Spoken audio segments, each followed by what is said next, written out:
Hello everyone, welcome to boost your learning. इस video में हम एनईपी 2020 की जो हमने एमसीक्यू सीरीज स्टार्ट की है उसका पार्ट 4 करने जा रहे हैं। तो करते हैं start. Question number 1, the new education policy is based on pillars. How many pillars does NEP 2020 have? नई शिक्षा नीति स्तंभों पर आधारित है। एनईपी 2020 के कितने स्तंभ हैं? तो एनईपी 2020 के 5 पिलर्स हैं। 5 पिलर्स कौन कौन से हैं? एक्सेस पहुंच है ना। सभी बच्चों को जाति, धर्म, स्थान या लिंग की परवाह किए बिना समान गुणवत्ता वाली प्राथमिक शिक्षा तक पहुंच होनी चाहिए, है ना। सेकंड पिलर है इक्वालिटी, समानता। छात्रों को व्यक्तिगत सहायता प्रदान करना ताकि प्रत्येक व्यक्ति को सीखने के समान अवसर मिले। नंबर 3, क्वालिटी, गुणवत्ता। सभी छात्रों को गुणवत्तापूर्ण शिक्षा प्रदान करना। नंबर 4, अफोर्डेबिलिटी, सुलभता। मतलब 3 से 18 वर्ष के छात्रों के लिए निशुल्क और अनिवार्य शिक्षा। नंबर 5, अकाउंटेबिलिटी, उत्तरदायित्व। यह उन नीतियों और प्रक्रियाओं का समूह है जिनके माध्यम से स्कूलों और शिक्षा विभागों को सभी छात्रों की शैक्षिक प्रगति में सुधार के लिए जिम्मेदार बनाया जाता है और आवश्यक सुधार सुनिश्चित किए जाते हैं। Question number 2, in the context of assessment, what kind of report card for students has been proposed in national education policy 2020? मूल्यांकन के संदर्भ में राष्ट्रीय शिक्षा नीति 2020 में छात्रों के लिए किस प्रकार की रिपोर्ट कार्ड का प्रस्ताव किया गया है ना। तो report cards specifying relative performance of the student in comparison to others. Wrong. Report cards of students' performance in paper and pencil test through the years. Wrong. 360 degree multi-dimensional report card है ना। तो ये correct है, 360 degree multi-dimensional report card. Summative unidimensional report card. Wrong है ना। तो इसका correct answer है 360 degree multi-dimensional report card. Question number 3. National Education Policy 2020 states that learning should be. राष्ट्रीय शिक्षा नीति 2020 के अनुसार अधिगम को कैसा होना चाहिए?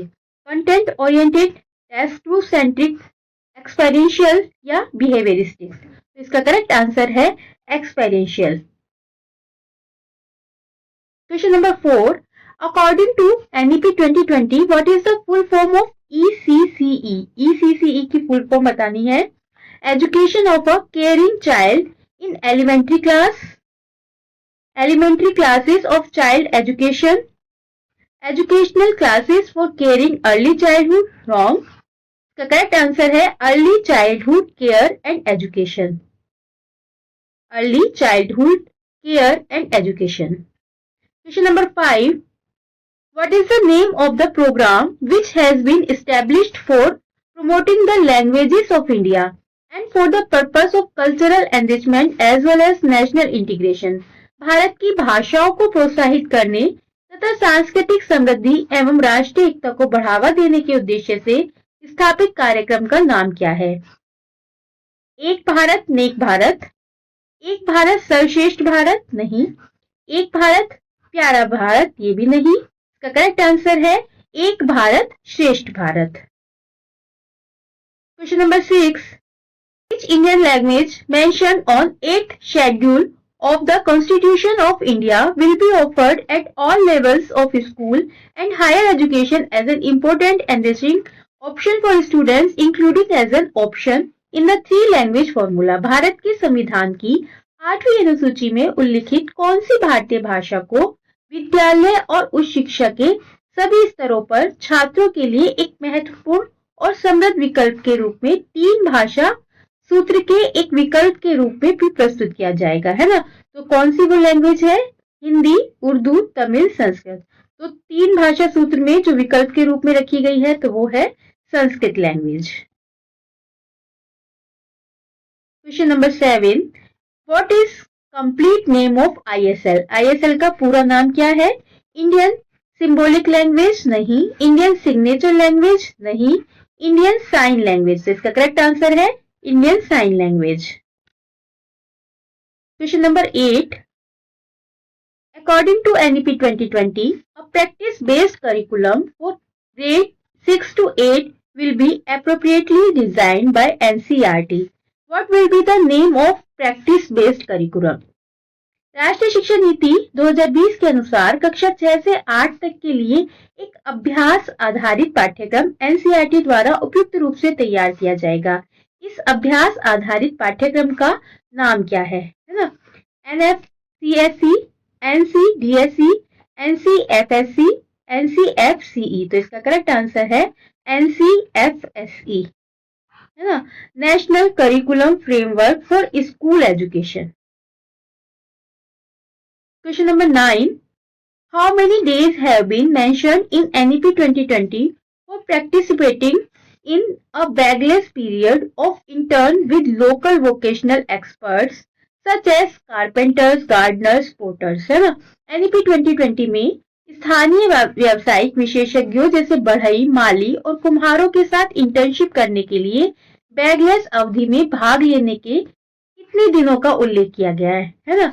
5 days, 6 days, 8 days या 10 days। तो इसका करेक्ट आंसर है 10 days। और जो 10 days है ये एक साल में है ना।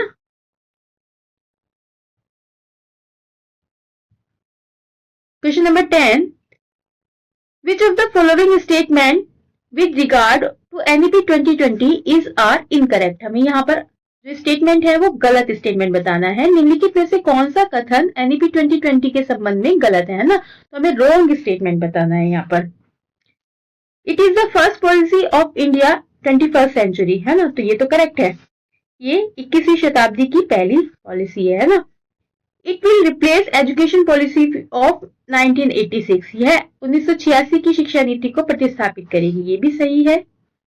Seeks to create job seekers, यह नौकरी चाहने वालों को तैयार करने का प्रयास करती है, तो ये गलत है ना? और हमें रॉन्ग स्टेटमेंट में ये नौकरी चाहने वालों को तैयार नहीं करती है, नौकरी बनाने वालों को, है ना? तो ये तैयार करती है क्रिएटर्स को, है ना? तो इसका ये स्टेटमेंट जो है वो रॉन्ग है, तो इसका आंसर हो गया only C. Question number 11. Which of the following statement with regard to NEP 2020 is are incorrect? यहाँ भी हमें इनकरेक्ट बताना है।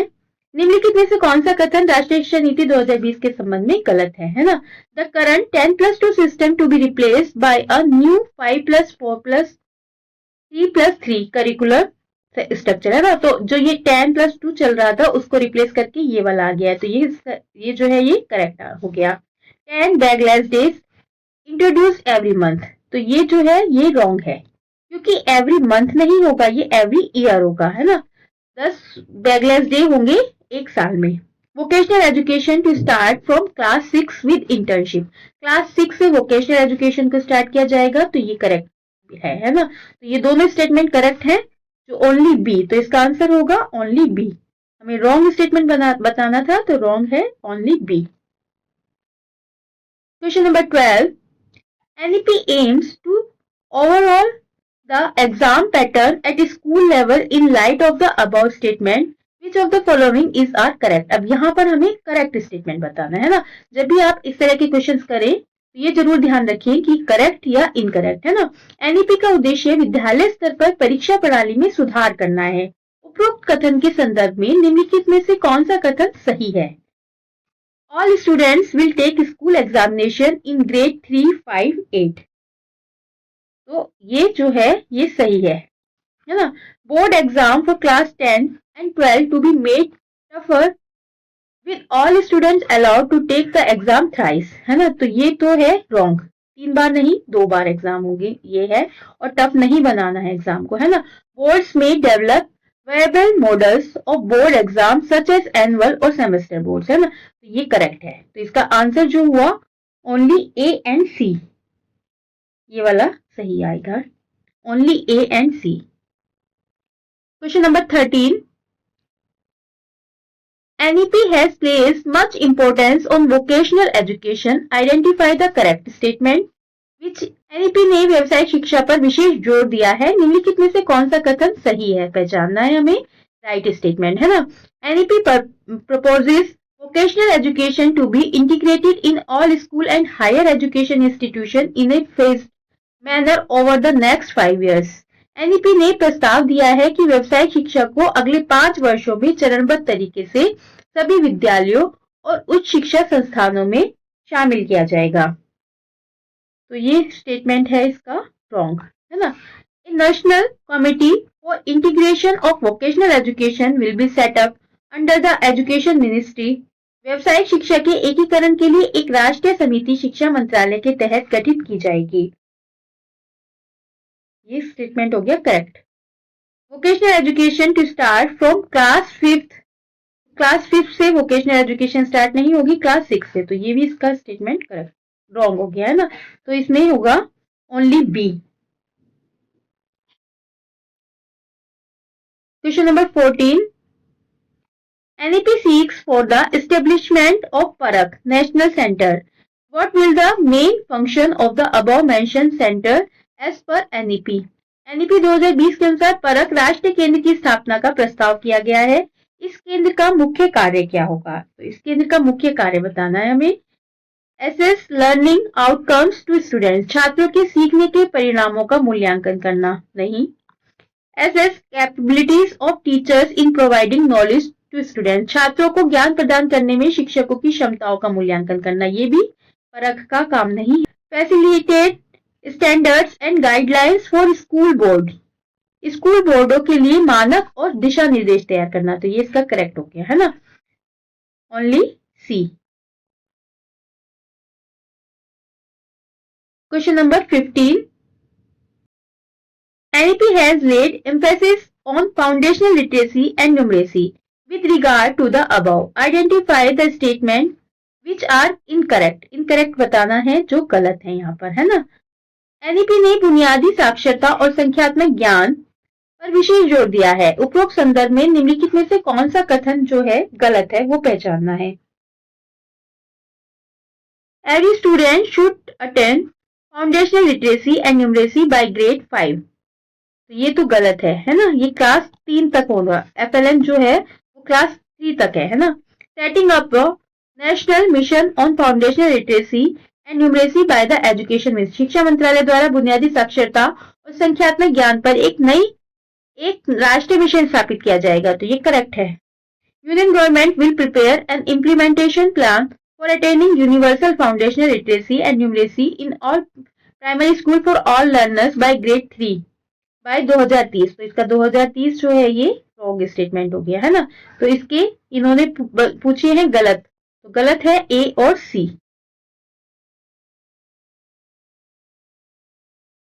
Question number 16, what is the literacy goal under NEP 2020? NEP 2020 के अंतर्गत साक्षरता का लक्ष्य क्या है? साक्षरता का लक्ष्य to achieve foundational literacy and numeracy all children by grade 3। तो ये इसका करेक्ट हो गया, है ना। To achieve literacy by grade 5 तो नहीं है, टू अचीव लिटरेसी ग्रेड 8 भी नहीं, और 100% एडल्ट लिटरेसी 2035 भी नहीं। तो इसका करेक्ट आंसर हो गया है to achieve foundational literacy and numeracy in all children by grade 3।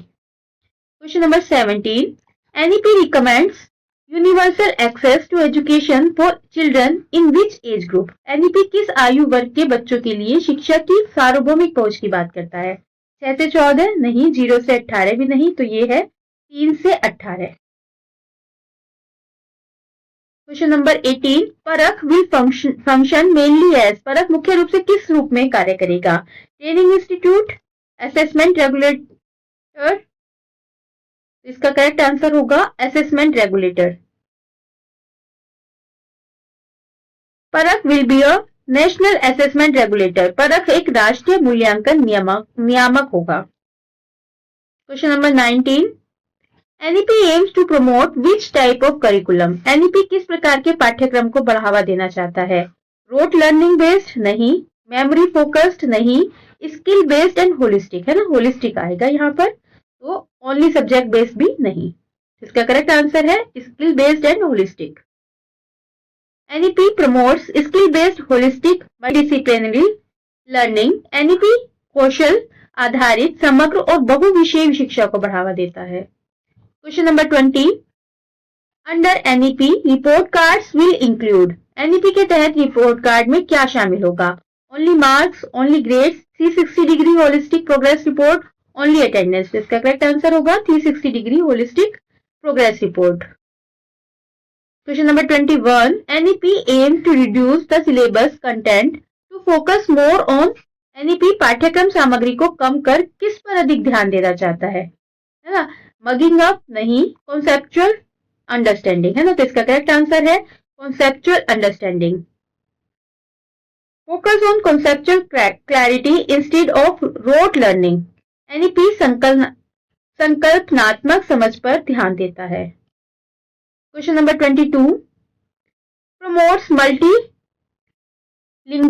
Through which initiative, NEP बहुभाषी शिक्षा को किस पहल के माध्यम से प्रोत्साहित करता है?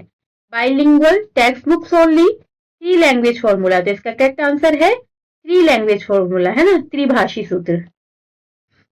NEP supports and improve three language formula, NEP तीन भाषा सूत्र को बढ़ावा देता है। Question number 23, assessment under NEP will shift from marks based to, NEP के अनुसार मूल्यांकन अंकों से बदलकर किस पर आधारित होगा? Memory test, application and skill based, तो क्या होगा ये? Application and skill based. Focus is on skill, critical thinking and application, NEP कौशल और उपयोगिता आधारित मूल्यांकन पर जोर देता है। Question number 24, According to NEP, which exam will be made easier and more flexible? NEP के अनुसार कौन सी परीक्षा को सरल और लचीला बनाया जाएगा? CTET, बोर्ड एग्जामिनेशन, UPSC या NDA? इसका करेक्ट आंसर है बोर्ड एग्जामिनेशन।